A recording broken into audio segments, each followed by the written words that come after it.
परमात्मा को पाने तथा उसका वास्तविक लाभ प्राप्त करने के लिए पवित्र बाइबल में प्रमाण है कि प्रभु ने मनुष्य को अपना ही स्वरूप बनाया। 6 दिन में सृष्टि रचकर 7वें दिन विश्राम किया।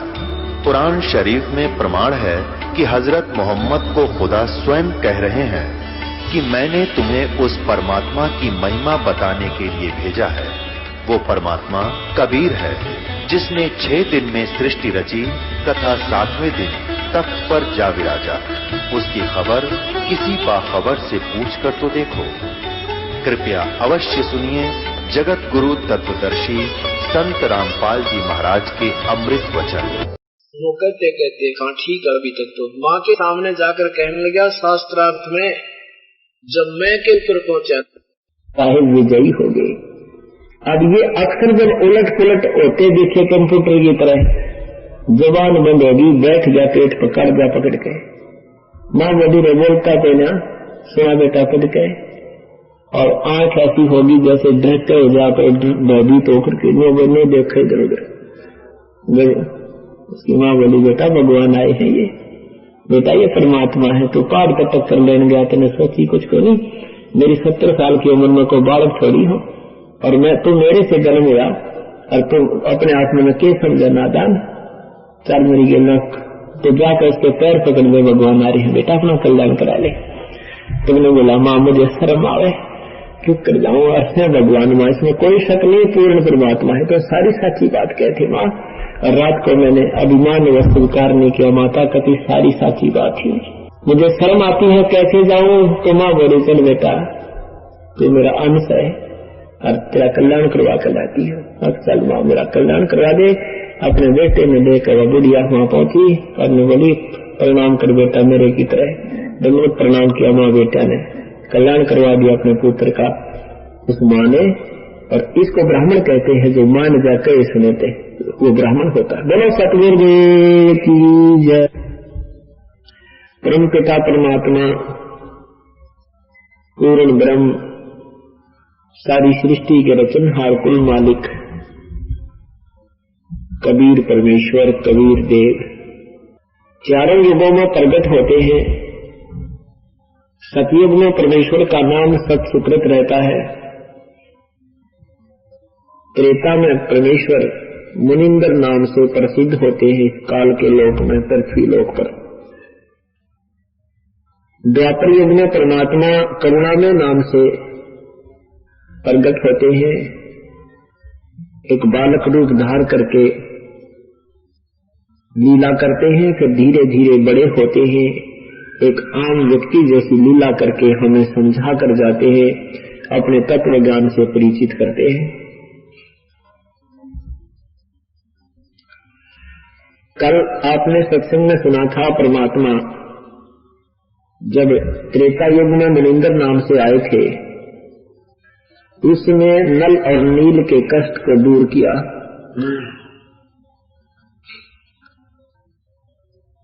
मंदोदरी और विभीषण ने भी उस राक्षसी राज्य लंका में परमात्मा की शरण ग्रहण की। 16 सदस्य, एक गरीब चंद्र विजय भाट का पूरा परिवार 16 सदस्य परमेश्वर के चरणों में पहुंचे, उनका कल्याण हुआ।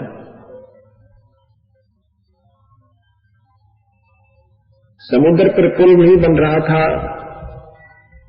नल नील भी अपनी नालायकी कर चुके थे। भगवान श्री राम भी समुद्र के सामने अपनी याचना करके थक चुके थे, समुद्र को फूकने की तैयारी कर रहे थे। समुद्र को जलाने मात्र से श्री राम का कार्य सिद्ध नहीं होना था, यहाँ की सारी स्थिति बिगड़ जानी थी। ये पृथ्वी पर कोई प्राणी नहीं रहना था, क्योंकि वर्षा उसी समुद्र से वाष्पीकरण होकर के होती थी। ऐसा अनर्थ हो जाना था। उस समय परमेश्वर कबीर देव ने जाकर और अपनी कृपा से कुछ अक्षेत्रीय पत्थरों को हल्का कर दिया, जिस कारण से श्री राम लंका पर धावा करने में, सेना पार करने में सफल हुए। फिर आपने सुना था,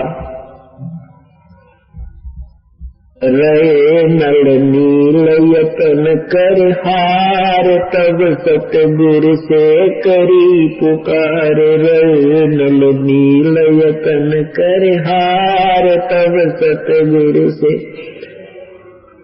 जा सकरे खाल की अपार। संधूप सिला तिराने वाले, जा सकरे खाल की अपार। संधूप सिला तिराने वाले, धन धन सतगुरु सत कबीर। भक्त की पीड़ मिटाने वाले, धन धन सतगुरु सत कबीर।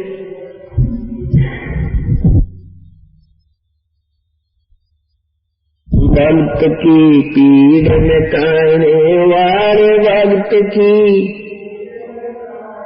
वाले, बंधन सतगुरु सत कबीर। भक्त की पीड़ मिटाने वाले, दसी सर्प ने जब जा पुकारी। इंद्रमती अकुला, दसी सर्प ने जब जा पुकारी। इंद्रमती अकुला, आपने तुरंत करी सहाय। डरोली मंत्र सुनाने वाले, आपने तुरंत करी सहाय। डरोली मंत्र सुनाने वाले, धन धन भक्त की पीड़ मिटाने वाले। भक्त की पीड़ मिटाने वाले, धन धन भक्त की पीड़ मिटाने वाले। सत साहिब, आपने कल सुबह के सत्संग में सुना था, नल और नील यत्न करके थक चुके थे, तब परमेश्वर से फरियाद की गई थी, याचना अर्ज की गई थी।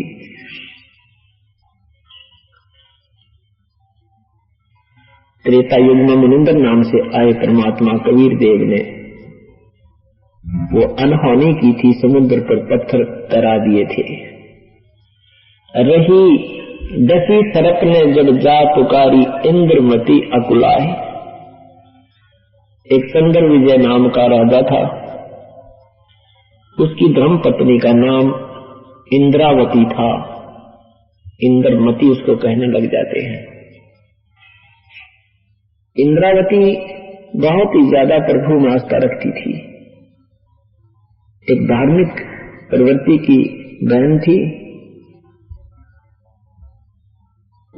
उसने गुरुदेव भी बना रखा था। अब जैसे भी जिस पुण्यात्मा को मार्गदर्शक मिले हैं, वो प्रभु की तरफ में अपने गुरुदेव के बताए मार्ग पर तन मन और धन से लग जाते हैं, और वो साधना शास्त्र विरुद्ध होने से उस साधक को लाभ की स्थान पर हानि कर देती है।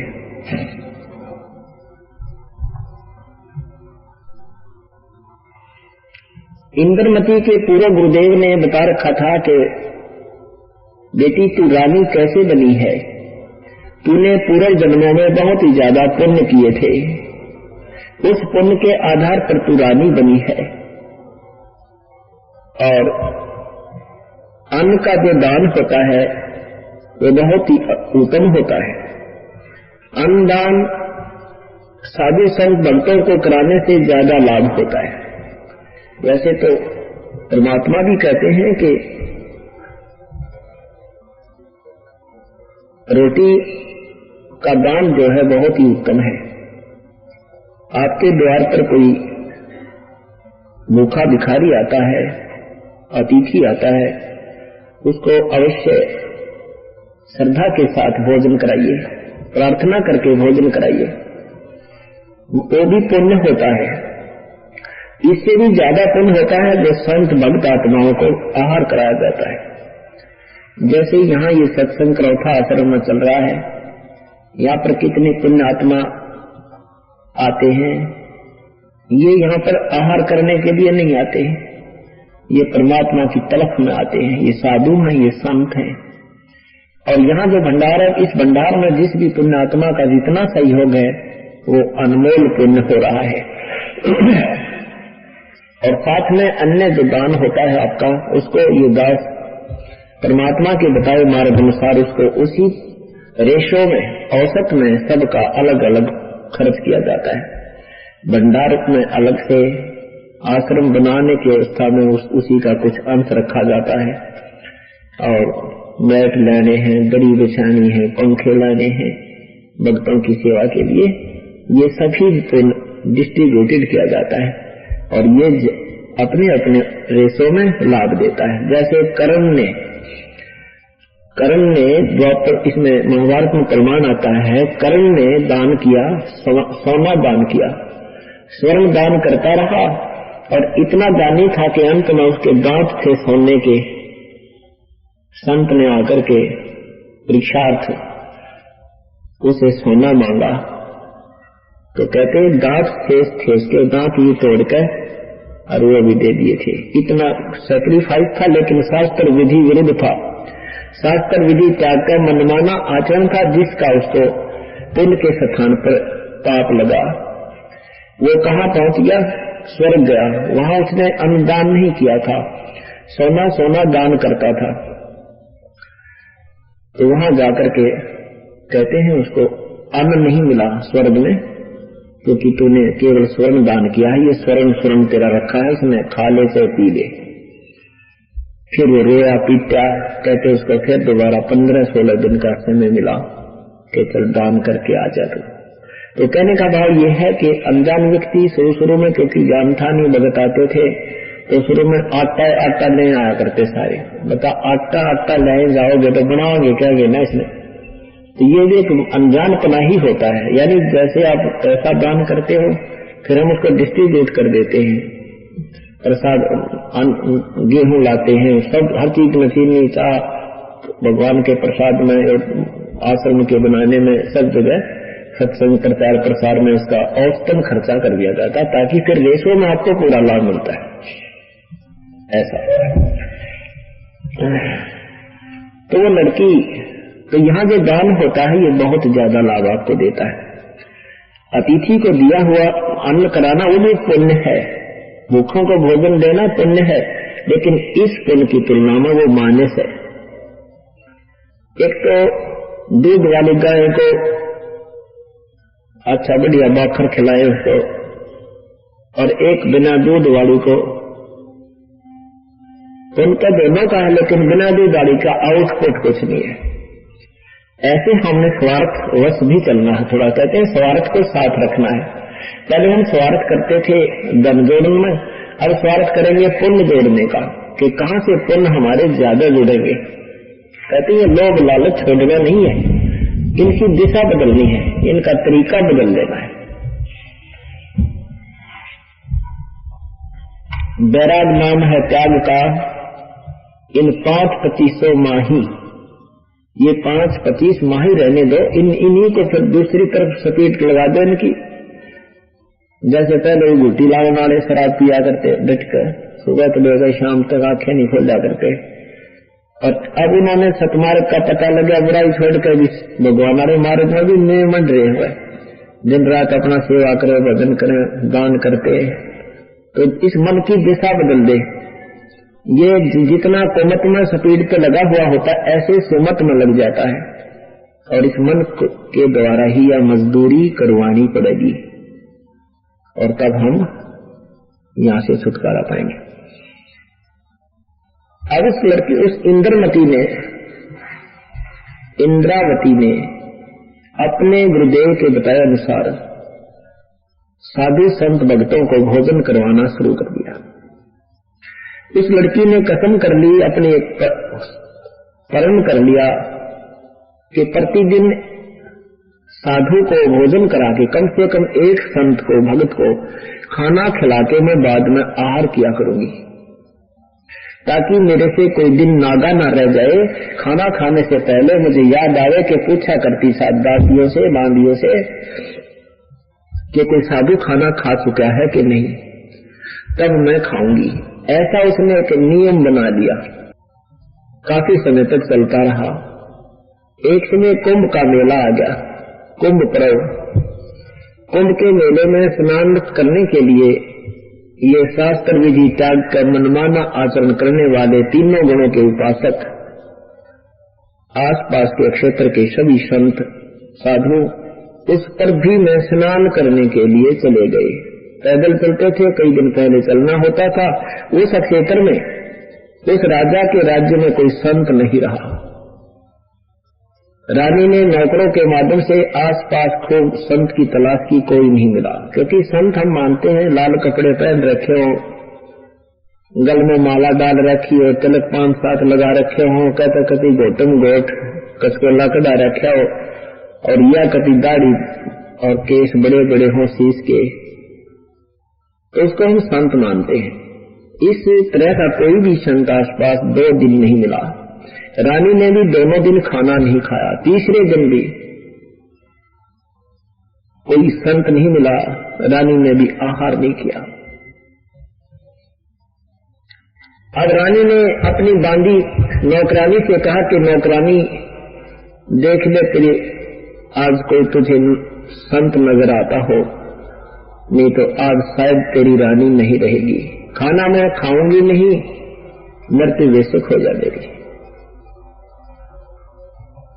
अब जैसे ऐसी अटल श्रद्धा अपने भक्त की देखी परमेश्वर ने, वो पूर्ण ब्रह्म करुणा में भगवान कबीर परमेश्वर करुणा में नाम से आए हुए द्वापर युग में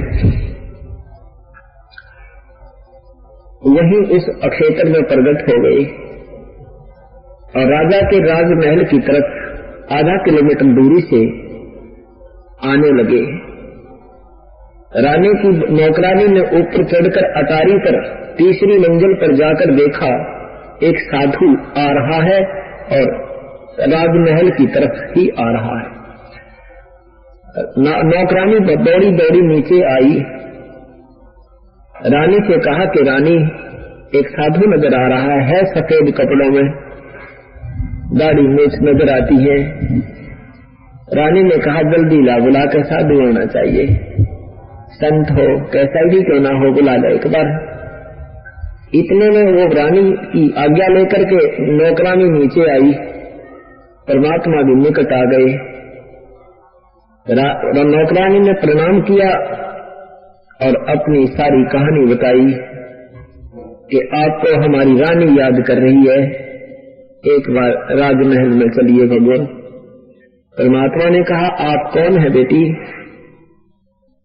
नौकरानी ने बताया कि मैं नौकरानी दासी हूं। परमात्मा ने कहा कि रानी को बुला रही है तो मैं नहीं जाऊंगा, रानी ही मुझे बुलाने आए। बेटी मैं तेरे कहने से चला जाऊं, वहां कोई व्यक्ति अनादर करेगा, संत का अनादर भगवान को पसंद नहीं होता। रानी को गर्व है तो स्वयं क्यों नहीं आती? भगवान के मार्ग, अगर वो धार्मिक है तो रानी नहीं, उसको दास बनना होगा, उसको अधीन होना होता है, नहीं तो उसकी भक्ति नहीं चलती। तो ऐसे लड़की रानी और नौकरानी वापस गई, परमात्मा के मुख से निकले सारे वचन सुनाए। रानी धार्मिक, बहुत ही धार्मिक थी। कहने लगा, अपनी नौकरानी से कहा, नौकरानी मेरा हाथ पकड़, सहारा दे मुझे, ले चल तू पकड़ के। परमात्मा के चरणों में आकर के रानी ने दंडित प्रणाम किया, मत्था टेक दिया और कहा, प्रभु मन तो चाहता अपने भगवान को कंधे पर बैठा कर ले चलो, पर आज मेरी हिम्मत को ना, और मैं आपकी बेटी हूँ, आप मेरे घर चलिए। इतना सुन के भगवान कहते हैं, साधु भूखा भाव का और धन का भूखा ना, जय को धन का भूखा है वो साधु भी को ना। उसी समय परमात्मा सहर्ष उस बिटिया के साथ उनके महल पर पहुंचे। रानी ने अपने हाथों आहार बनाया, खाना बनाया, सामने रख दिया कि खाना खाओ भगवान। परमात्मा ने कहा, बेटी मैं खाना, मेरा शरीर ये खाना आहार कर्म का कोना, देख मेरा तेज तेज का शरीर है, हार्ड मांस, तुम्हारे जैसी काया नहीं है मेरी, मेरा तो बेटी अमर शरीर है। अब रानी ने तो अपनी जिद पकड़ रखी थी, कहने लगी फिर मैं भी खाना नहीं खाऊं, मेरे काम का कोई ना, तेरा आप संत मेरे काम के कोई ना। परमात्मा ने कहा, क्यों बेटी? लड़की ने बताया, रानी ने बताया कि मैंने ऐसे कसम खाई है, आज तीसरा दिन हो गया, मुझे कोई संत नहीं मिला है, और संत नहीं खाना खाएगा तब तक मैंने न खाना खाने की कसम खाई है। मैं मर बेशक जाऊं पर आहार नहीं करूंगी भगवान, नो कहकर बैठी पेट पकड़ के। परमात्मा ने कहा, ला बेटी आहार करूंगा। समर्थ उसी को कहते हैं, जो चाहे सो कर दे। परमात्मा ने भोग लगाया, फिर उस लड़की को समझाने लगा, बेटी ये अनाड़ी आंट क्यों पकड़ ली तूने, ये किसने समझ दे दी तेरे ते? परमात्मा की भक्ति शरीर को कष्ट देने से नहीं होती। इस शरीर से क्या दुश्मनी कर रखी है तुमने? आहार खाओ, आराम से खाओ, भजन करो, साधु संत को आ जाता द्वार पर भोजन करा दो, नहीं तो पूरे संत पे नाम ले पार पड़ेगी बेटी। इन नकली संता पे बात बने कोई नहीं। जो तू साधना कर रही है, जिस संत से तूने ये मार्गदर्शन लिया है वो पूर्ण नहीं है, और बेटी तेरी मुक्ति नहीं होगी। 84 लाख योनियां बन तुझे तैयार मिलेंगी, बहुत कष्ट उठाना होगा। आपके गुरुदेव के द्वारा दिया गया भक्ति मार्ग शास्त्र अनुकूल नहीं है। रानी कहने लगी, महाराज जी आप, एक बात मैं देखती हूँ कि ये संत दूसरे संतों की निंदा बहुत करते हैं, मेरे गुरुदेव के विषय में कुछ नहीं कहना भगवान। मुझे पूर्ण मार्ग मिला है, मुझे पूर्ण संत मिले हैं, मेरी आत्मा पूर्ण रूप से इसमें रंगी हुई है इस भक्ति मार्ग में, और मैं ब्रह्मा विष्णु महेश की साधना करती हूँ, शिव जी की, विष्णु जी की। परमात्मा ने काफी देर समझाया। पहले धार्मिक व्यक्ति होते थे, वाद विवाद ज्यादा नहीं करते थे, सुनते रहते थे, लेकिन ना मानते वो दूसरी बात थी।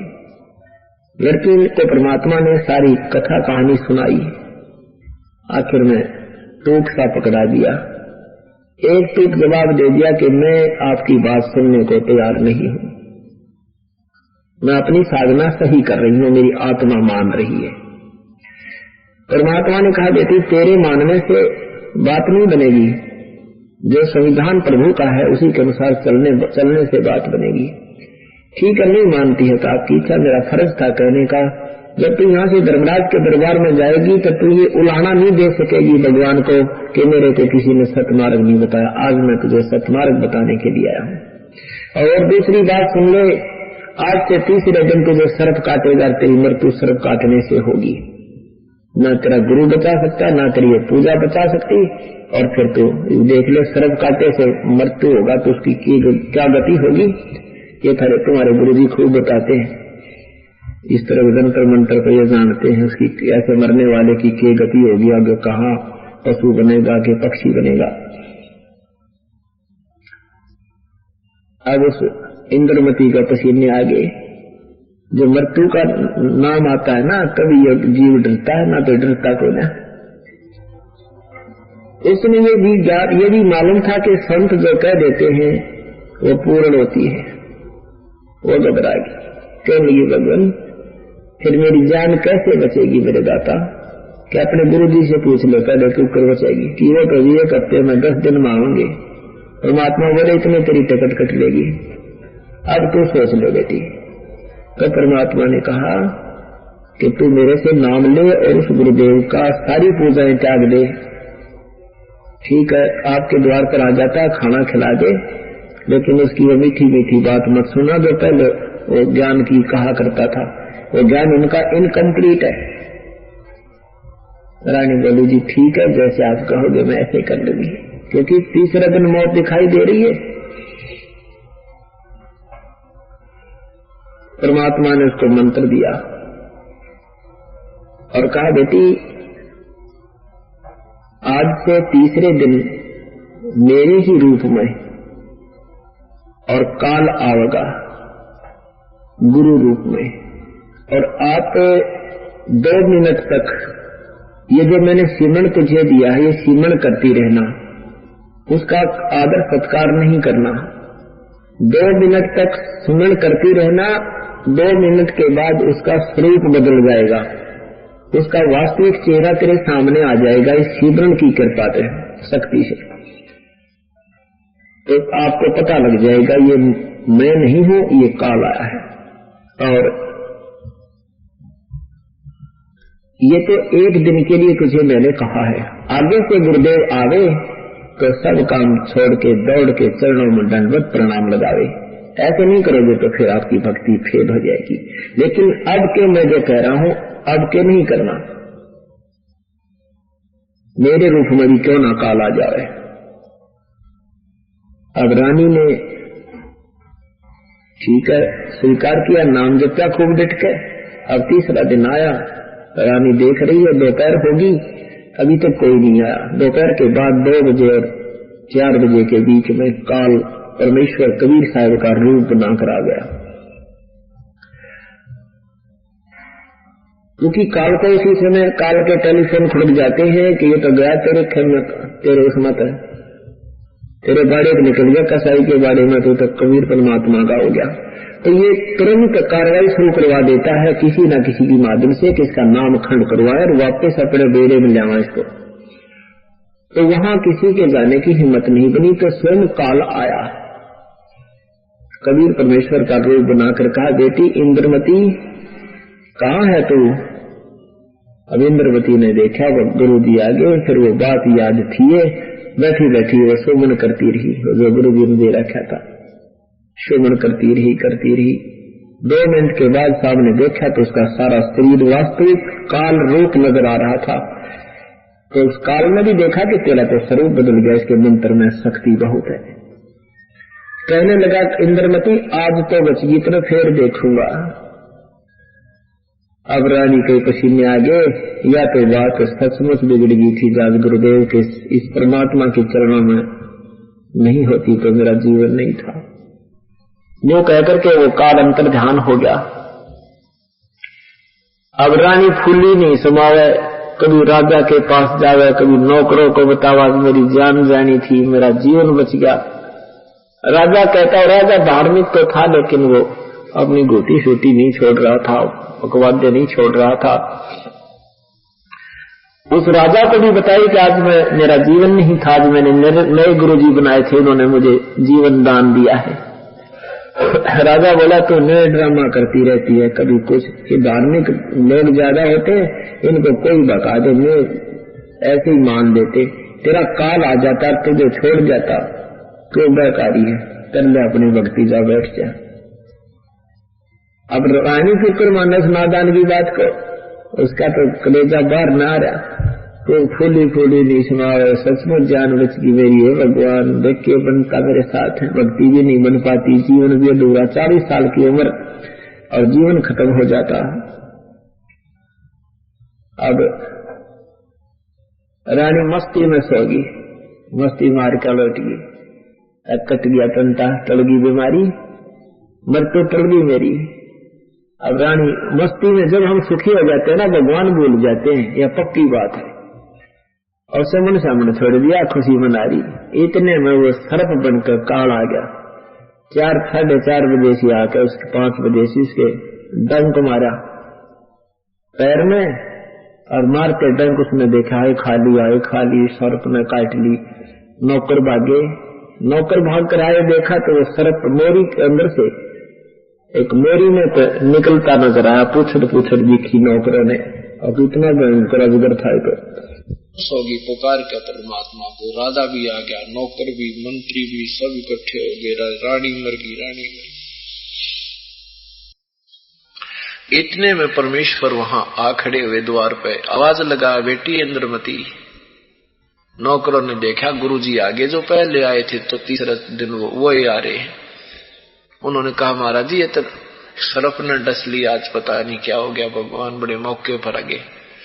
परमात्मा आए, आकर के उसमें अपना एक मंत्र सा बोला, बिरहुली मंत्र बोल रहे दिखाने के लिए, क्योंकि ये लोग जंतर मंत्र न ज्यादा पसंद करें। बस ये तो वो मालिक थे जो चाहे शो कर सके हैं। 2 सेकंड में परमात्मा के आते ही परमात्मा ने आशीर्वाद दिया और लड़की जीवित होगी। बोलो सतगुरुदेव की जय। अब इंद्रमती चरणों में गिर कर रोए, भगवान हे परमात्मा आप कैसे बड़े मेहरबान हो प्रभु, आपने कैसे कृपा करी मुझ निकम्मी औरत पे। निकम्मी आत्मा पर भगवान, मैंने आपके साथ वाद विवाद किया, मैंने बहुत आप शब्द भी कहे प्रभु, आपको मुझे क्षमा कर दो, मुझे मालूम नहीं था। प्रभु बोला बेटी यहाँ तो एक ना भूला, दो ना भूली, भूली सब संसारी। यहाँ तो सारे भूल रहे हैं बेटा, ठीक है, एक आध पुण्यात्मा मेरी बात को स्वीकार कर लेती है तो मैं अपना शुक्र मानता हूँ, इस सफल मानता हूँ इस मृतलोक में आने को। काल ने इतना उल्टा ज्ञान पढ़ा दिया इन बोड़ी बाली आत्माओं को। इंद्रमती पैर धोवे, चरणामृत लेवे, बहुत अपने गुरुदेव की श्रद्धा व्यक्त कर रही है। अब परमात्मा ने कहा बेटी मैं वैसे तो इस झटके को, इस काल को तेरे घर में प्रवेश भी नहीं करने देता, परंतु तुझे विश्वास नहीं होता और विश्वास बिना भक्ति हो नहीं सकती। मैंने इस काल को इसलिए ढीला छोड़ा कि तुझे न्यू पता लग जा कि गुरुजी गलत नहीं कह रहे थे, और ये तेरे ऊपर अटैक नहीं होता तो तू मेरी बात ने कति नहीं मानना। और नो सोचा वो बका गया, मुझे बहका कर चले गए अपने शिष्या बनाने के लिए, क्योंकि मैं रानी हूं ना। तेरे मन में ये खोट आता बेटी कि इस संत ने कोई लालचवश मुझे गुरु बदलवा दिया, लेकिन आज के बाद तेरा जीवन शेष नहीं था, चाहे किसी पामिष्ट में पूछ ले तू बुला के। तो वो कहने लगे जी मैं इसी पामिष्ट, आप मेरे सब कुछ हो, तुम्हें माता च पिता, तुम्हें बंधु च सखा, तुम्हें विद्या च द्रविणम, तुम्हें सर्व मम देव देव। समर्पण कर दिया कि मैं भगवान नौ के भगवान, मेरे माँ वीर, बाप भी, भाई वीर, बहन वीर, पामिष्ट भी, धन सब कुछ आप ही हो, मैं ना पूछती किससे थे।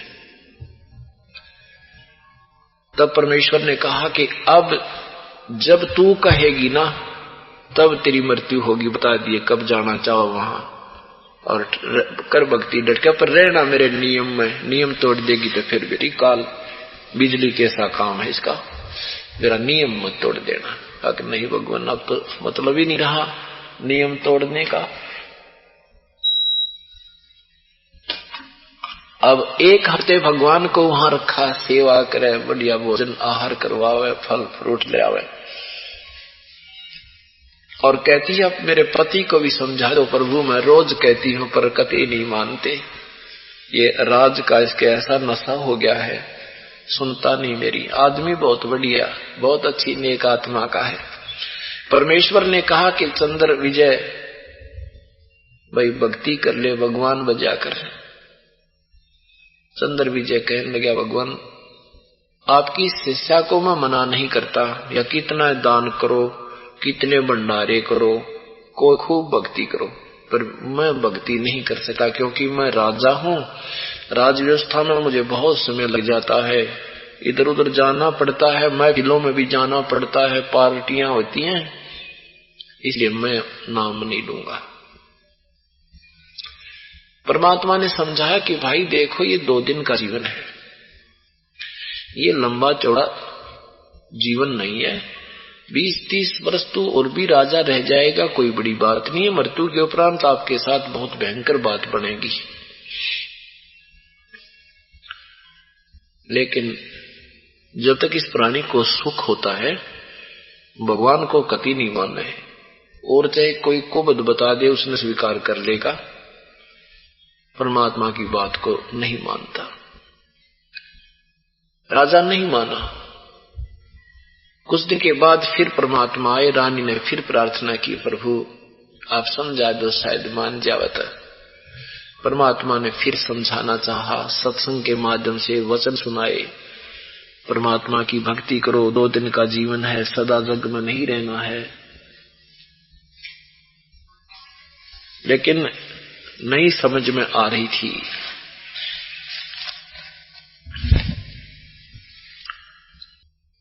परमात्मा समझा रहे हैं कि भक्ति करो भाई, परमात्मा की भक्ति बिना जीव व्यर्थ हो जाएगा। आप राजा हो तो भी अपने पूर्व शुभ संस्कारों से आप राजा हो, और इस जीवन में आप भक्ति नहीं करोगे तो आपका जीवन व्यर्थ हो जाएगा। जैसे किसान एक फसल तैयार करता है और उसको तुरंत ही उस फसल के काटते ही तुरंत ही दूसरी फसल की बिजाई के लिए प्रयत्न शुरू कर देता है, तैयारी कर देता है।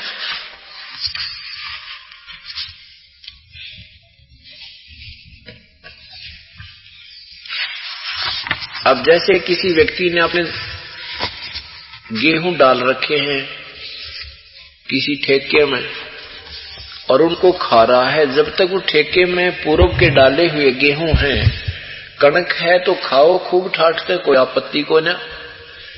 और जिस दिन वो ठेका खत्म हो जाएगा फिर खाली बाल्टी रह जाएगी, फिर मांगता रहेगा। तो उससे पहले ही वो ठेका खाली होने से पहले ही उसको फिर ठोकना होगा, उसको फिर से भरना होगा, तो फिर सुखी रहेंगे। ऐसे ही पूर्व जन्म का ये ठेका भरा हुआ है आपके पुनर्मों का, इसको आप खा रहे हो, आपको कोई आपत्ति नहीं आओगी जब तक ये आपके पूर्व के पुण्य आपके साथ रहेंगे। और जिस दिन ये पुण्य समाप्त हो जाएंगे फिर क्या होगा, पाप कर्मों का दौर चलेगा और फिर वो कमाई समाप्त हो जाएगी। अब उन पुण्यों के सुख प्राप्ति के लिए कहीं जाओगे संत परमात्मा की तलाश में, फिर ये करोड़ों ठग बैठे संत रास्ते में वही तुम्हें लूट लाट के कोई जंतर बता देगा, कोई मंत्र बताएगा, कोई तीर्थ में नहान की बता देगा, कोई पितर पूज लो, इस करके तुम्हें हानि हो रही है, तुम्हें घुमा फिरा कर वो भूत बना देंगे, मार डालेंगे, फिर तुम्हें राहत मिलेगी नहीं, पूर्ण संत नहीं मिलेंगे। पूर्ण संत की तलाश करके अपनी भक्ति कीजिए और भविष्य के लिए यू ठेका फेर भर लीजिए। जैसे पूर्व बैटरी, किसी इन्वर्टर की बैटरी चार्ज हो जाती है और फिर उसका चार्जर ठीक नहीं है,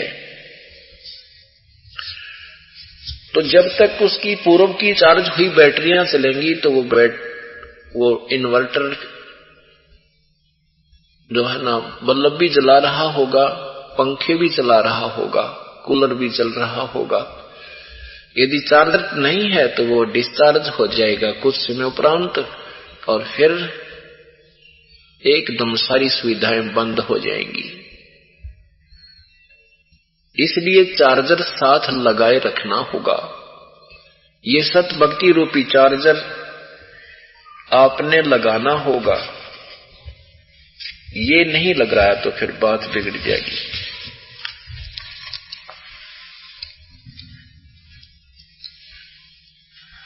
तो परमात्मा समझा रहे हैं कि चंद्र विजय अपनी भक्ति भी करता रहे और साथ में राज्य का काज भी करता रहे। जब आप परमात्मा से परिचित हो जाओगे तो अपनी प्रजा का पालन अपनी संतान की तरह करोगे और प्रभु के एक नौकर बनकर करोगे।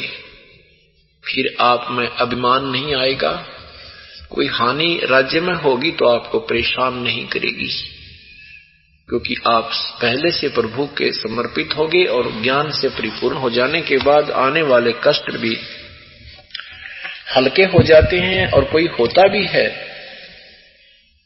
तो उसको ये सोचना पड़ता है कि यदि मैं आज परमात्मा के चरणों में नहीं होता तो मुझे और भी ज्यादा हानि होती, और भी ज्यादा हानि होती। जैसे चरणों में लगे हुए को भी फिर भी हानि हो रही है, चरणों में ना होता तो इससे बहुत ज्यादा हानि होती। जैसे हमने स्वेटर जर्सी पहन रखी है और सर्दी फिर भी महसूस हो रही है, यदि स्वेटर जर्सी नहीं पहन रखी होती तो निमोनिया हो जाना था, क्योंकि सर्दी ज्यादा है।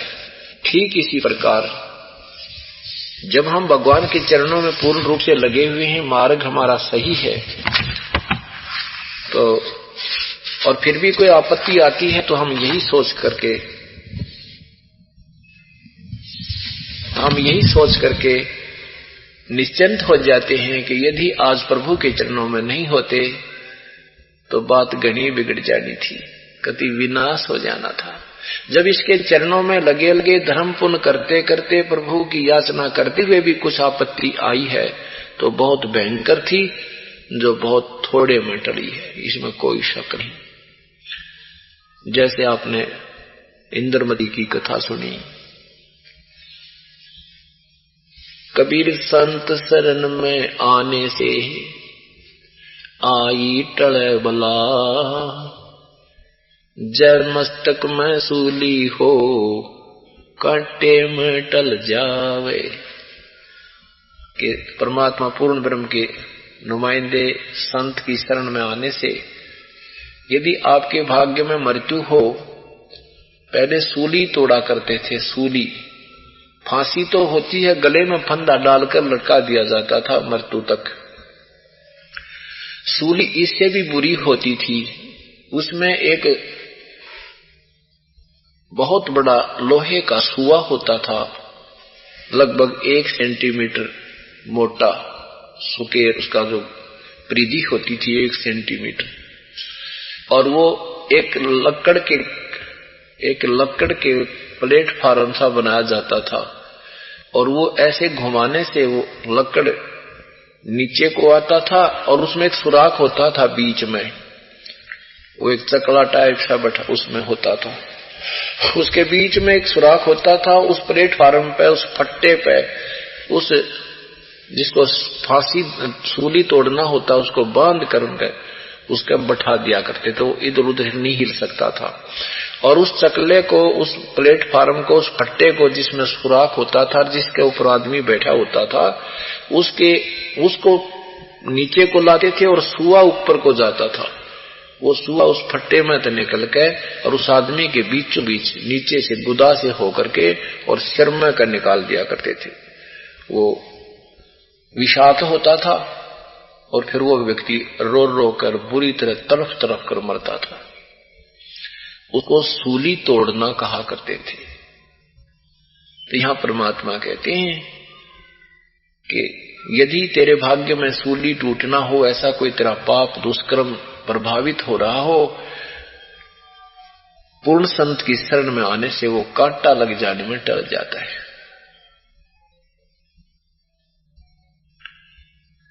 एक समय की बात है,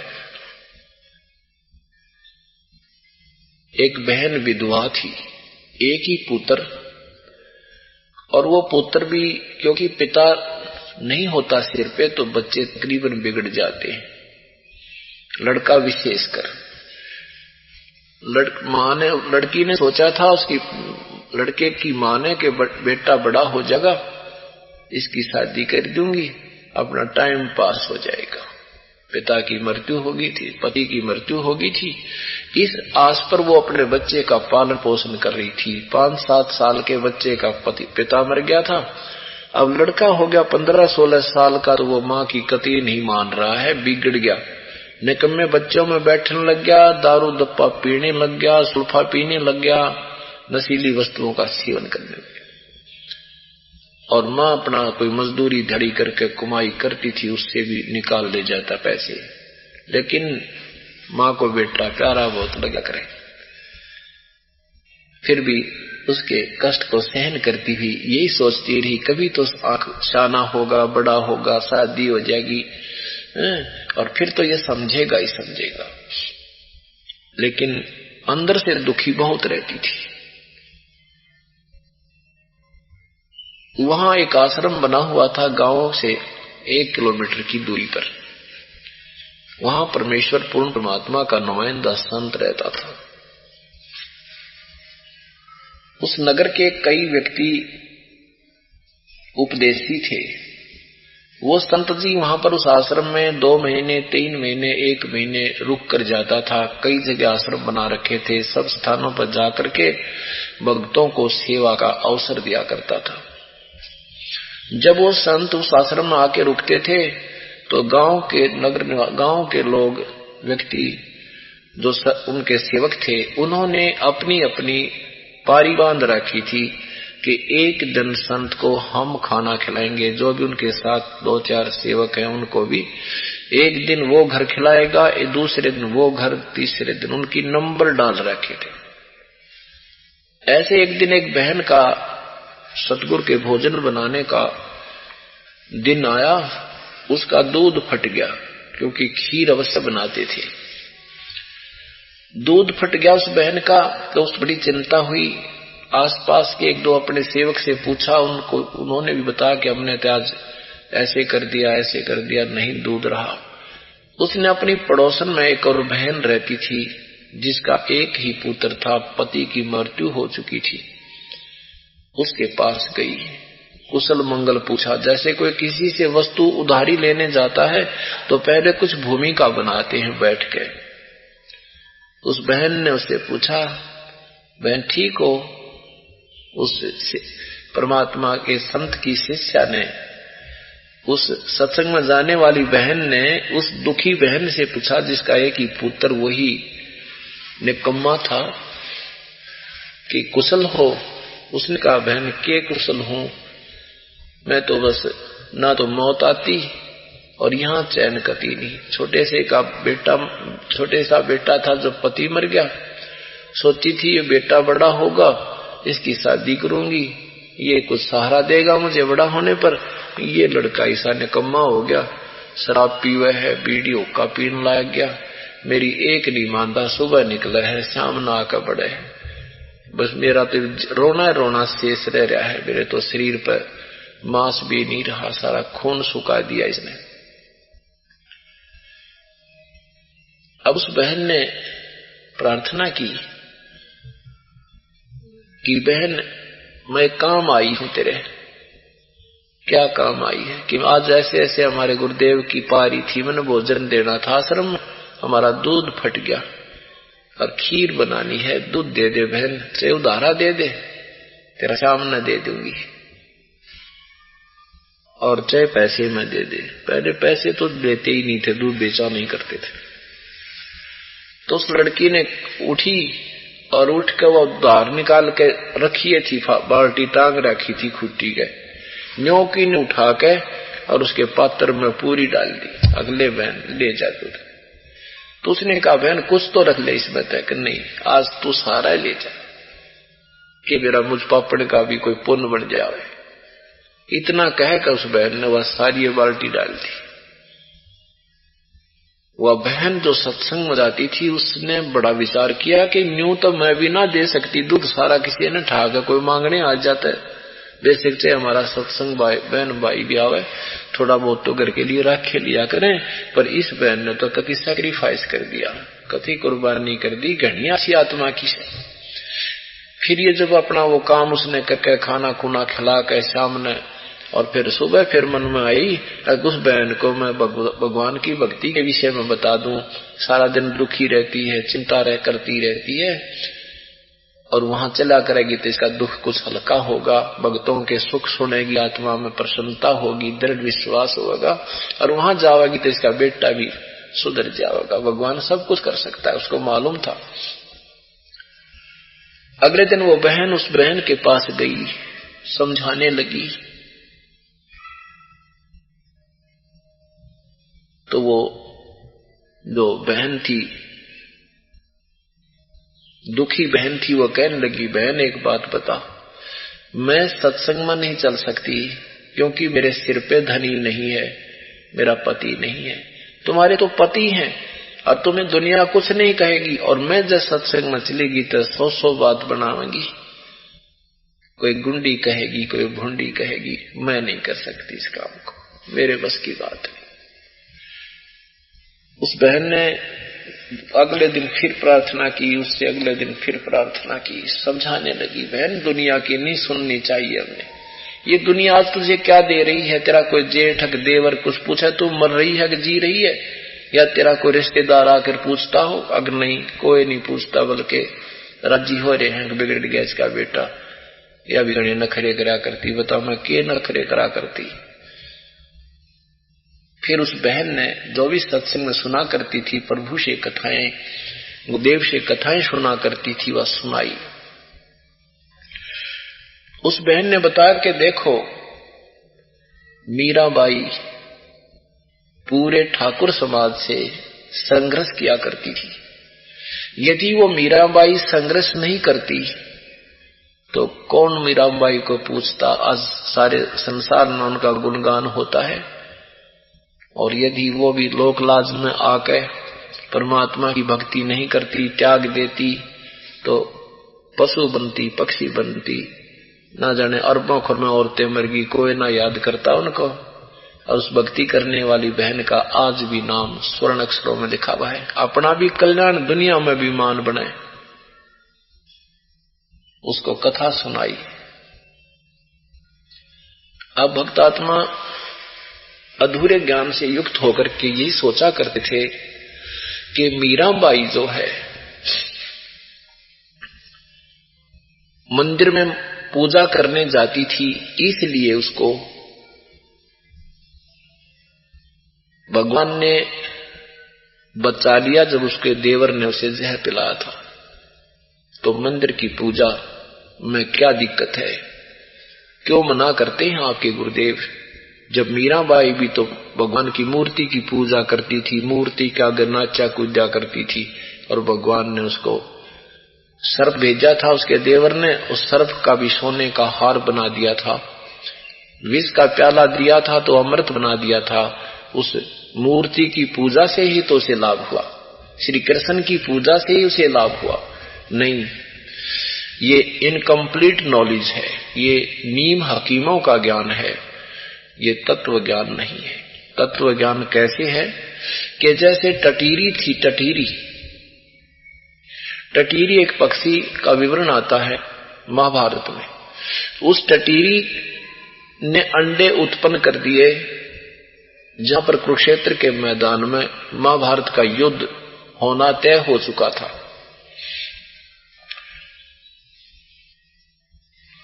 तो उसने परमात्मा से प्रार्थना की। उस पूर्ण परमात्मा ने उसके पूर्व जन्म के संस्कार वश उसके अंडों की रक्षा कर दी। टटीरी तो ना कि मंदिर में घंटी बजाने जाती थी, ना मूर्ति पूजा करती थी, ना श्री कृष्ण का नाम याद था उसे। उसकी रक्षा भी किसने की? वही पवित्र गीता जी के अध्याय नंबर 15 के मंत्र नंबर 17 में जिस परमेश्वर के विषय में प्रमाण है कि उत्तम पुरुष है तू अन्य परमात्मा इति उदाहरते। वास्तव में क्षर पुरुष और अक्षर पुरुष, प्रेम और परब्रह्म से कोई दूसरा भगवान है जिसको परमात्मा कहा जाता है, और वही तीनों लोकों में प्रवेश करके सबका धारण पोषण करता है। वो अविनाशी परमेश्वर। उस परमात्मा ने टटीरी के अंडों की रक्षा कर दी और वहां 18 करोड़ सेना आपस में कट कर मर गई। उन अंडों को आंच नहीं आने दी। ठीक इसी प्रकार मीराबाई के पूर्व जन्म की कमाई के आधार पर परमात्मा ने उसकी जहर पीने से भी रक्षा की थी। कैसे की थी कि उसके देवर, उसका पति, जो मीराबाई का पति बड़ा धार्मिक व्यक्ति का आदमी था, बहुत धार्मिक व्यक्ति था। वो मीरा को मना नहीं करता था मंदिर में जाने से, उसके रहते वो जाती रहती थी। जैसे तो क्योंकि राजा के सामने कौन समाज बोले, कोई नहीं बोला करता था। 4 वर्ष के बाद शादी के उपरांत मीराबाई के पति की मृत्यु होगी। उसके देवर को राजगद्दी प्राप्त होगी क्योंकि उनके संतान नहीं थी कोई भी मीराबाई के। देवर को जब गद्दी प्राप्त होगी तो उसने लोक लाज में आकर अपनी जो मर्यादा समझकर कि हमारे ठाकुरों की लड़की बाहर नहीं, औरतें बाहर नहीं जाती, हमारी बेइज्जती होती है, उसको मंदिर में जाने के लिए रोकने लगा। लेकिन नहीं मानती थी, वो जाती रही मंदिर में। एक दिन उसके लड़के का जन्मदिन था। राजा के, जो मीरा के देवर के लड़के का जन्मदिन था। जन्मदिन के ऊपर काफी गांव के नगर निवासी भी, मौजूद व्यक्ति आ रहे थे, रिश्तेदार भी बुला रखे थे। अब उसने क्या सोचा, उस राणा ने क्या सोचा कि आज सब रिश्तेदार आए हुए हैं और आज ये इसकी मृत्यु हो जा तो टंटा कट जाए, ना मेरे को लाना रहे और हमारी इज्जत बच जाए। उसने क्या किया, एक सपेरा बुला रखा था, गारडू। उससे कहा कि भी एक ऐसा सर्प दे दे कि एक बार डंक मारते पानी ना मांगे, इतना विष हो उसमें। उसने, सपेरे ने, उस गारडू ने ऐसा सब ला करके पिटारे में बंद करके दे दिया। राजा ने कहा तो इसको इस गहने के डिब्बे में डाल दे सांप ने। उस गार्डू ने उस गहने के डिब्बे में वो सर्प डाल दिया, जो गहनों का बॉक्स होता है, आभूषण का बॉक्स होता है। पहले बड़े बड़े बॉक्स हुआ करते, चांदी के बनवा लेते थे, कोई लोहे के, पीतल के बनवाते थे, टूम रखने खातर, गहने रखने के लिए। उसमें एक हार का जो बॉक्स होता है, उस हार के बॉक्स में और वो सांप डलवा दिया। अपनी एक नौकरानी से कहा कि जा उस रानी को दे दे, मीरा को दे देना, ये हार पैर लेगी गले में, कहीं मेरी बेइज्जती करवा दे, रिश्तेदार आए हुए हैं और ने आगे खड़ी हो जा बगैर कुछ गहने गुणे पहने और मेरी बेइज्जती करवा दे। लोग न्यू कहेंगे पति नहीं रहा इसका और ये अपनी बबी को कोई ओढ़ने पहनने का अच्छी तरह नहीं रखता। ये सारी कहानी कवा दी और जाकर बता देना उसको, ये रखा ना डिब्बा, ये पहन लेगी। उसको पता था कि इसको फिर वो बाथरूम में खोल लगी या उस श्रृंगार गृह में खोल लगी, एक लिए कोई नहीं होगा वहां पे। बांदी ने जाकर के सब कथा राजा की सुना दी, आदेश सुना दिया। अब मीराबाई नहा धोली, स्नान कर लिया। उसने सोचा भी पहन लूंगी, ना पहनूंगी तो यूं सिर में दर्द करेगा, अगर मेरी एक भी बात ना मानती, लो आज रिश्तेदार आए हैं और ज्यादा बदनाम कर देगा। तो सोचा ये मिट्टी है, मेरे लिए तो सोना नहीं है, ये हार नहीं है, मेरे लिए तो ये आज भी मिट्टी है और गले में पड़ी है तो भी मेरे लिए मिट्टी है। ये सोचकर उसने वो बक्सा खोला। वो बक्सा खोला तो उसमें इतना सुंदर हार बन गया उस सर्प का, कति 9 लखा हार होता है, और वो गले में पैर लिया। अब थोड़ी देर के बाद वो राणा गया कि मर्गी होगी तो डस लिया होगा उसने, और जाके देखा वो तो गले में हार पहने बैठी है। अब वो उसका देवर कहता है कि तू यू हार कहां से लाई ना महंगा। अब मीराबाई कहती है कि मुझे किसी तरह तो जीने दे तू, आपने हार भेजा, अब मैंने पहन लिया तो मुझे बदनाम करना चाहता है, ये हार कहां से लाई। अब उसका पसीने आ गए। उस राणा कहता है तेरा गजब हो गया, मैंने हार कहां भेजा था कि ये बक्सा आपने भेजा बांदी के द्वारा, और मैंने ये अभी पहना है नहा धो करके। अब रात जाके तो पसीने आ गए, तेरा गजब हो गया, मेरे सामने उसमें सांप डाला और ये उस हार कैसे बन गया। पर ये अभिमान और मान बहुत बुरी चीज, बहुत खतरनाक होती है। राणा चुप हो गया, वह पार्टी होगी पूरी। अब उसने कुछ दिन के बाद क्या सोचा कि इसको जहर दे दूं, विष पिला देता हूं, मर जाएगी, कट जाएगा टंटा। एक वैद्य बुलाया, वो गारुडू बुलाया, उससे कहा भी ऐसा जहर ला दे मेरे लिए कि जीभ का लागते मर जा। तो उसने एक ऐसे ही सर्प से जहर निकालकर उसको दे दिया कि राजा एक बार उठ कर लग गया ना, पानी को नहीं मांगे, कोई भी हो जाए। तो राजा ने क्या किया, वो प्याला जहर का अपने हाथों लेकर गया और तलवार एक हाथ में, जाट मीरा से कहा कि मीरा ये पीले विष है तेरे लिए, ये जहर है, एक तरफ ये तलवार है।